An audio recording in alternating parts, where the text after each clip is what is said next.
Just got done. Hey guys, what's up? I just got done watching American Splendor for class. I liked it. It was alright. It was okay. I'm gonna talk about what I liked and what I didn't like. I'm gonna start with what I didn't like. I thought that Toby character was really bad. I didn't like when he was on screen. I know that was probably the point of that character to be really annoying, but just because I get the intention doesn't mean I have to like it. But the bits where the real Harvey showed up were kind of poorly implemented. They served a purpose, but I think that a lot of the time they just recap what we just saw in the previous scene, so I thought that was pretty lame. And they kind of stopped using them probably 30 minutes into the movie.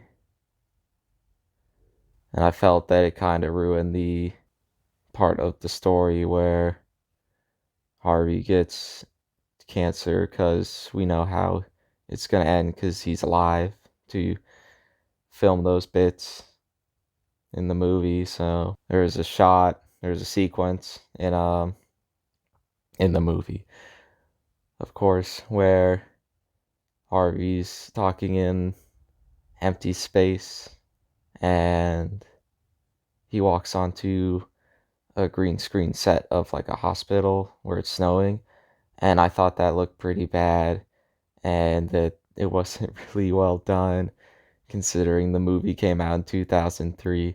I thought it would have looked better, but that was probably it for the bad. So what for the good, I thought that the casting was really good and that Paul Giamatti, I liked him. He was good in this movie. And I thought that his portrayal of Harvey is what I could imagine Harvey being around the same age and what he would have looked like, which is like Paul Giamatti in 2003. Hope Davis was also pretty good for Joyce. Like it was shot really, really nice. I thought I liked the bits with David Letterman. He was kind of ripping on that show. That was pretty funny. It was melancholy. Definitely. I think that's what the character of Harvey was supposed to be. He was melancholic towards everything. God. I thought the soundtrack was inoffensive.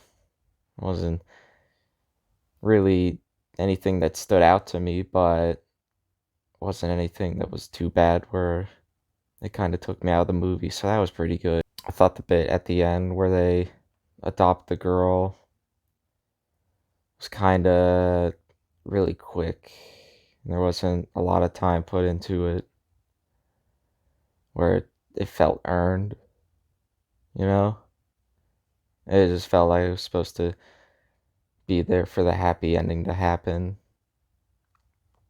Maybe they could have put more into that. That would have been nice. But yeah, it was pretty good. I'd give it like maybe a 7. You know, on my Cameron rating scale, I give a lot of movies a 7 and maybe like a 6.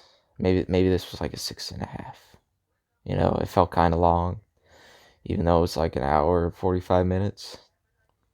Maybe that was just me because I get distracted easily. But yeah, it's like a 6.5 on the Cameron movie scale. But that doesn't matter because I didn't talk about what type of documentary this is, and I think it's like a dramatization mixed with something else, but I can't remember what it was, so I'm gonna look it up now and I'm gonna cut. So yeah, it's kind of like expository also. This is where I cut back in. I thought it was like expository also with dramatization, and I think that fits it pretty well, and that's my answer for the camera for the question on the activity, and I hope you enjoyed watching me talk about it, talk about American Splendor. And that's where I cut.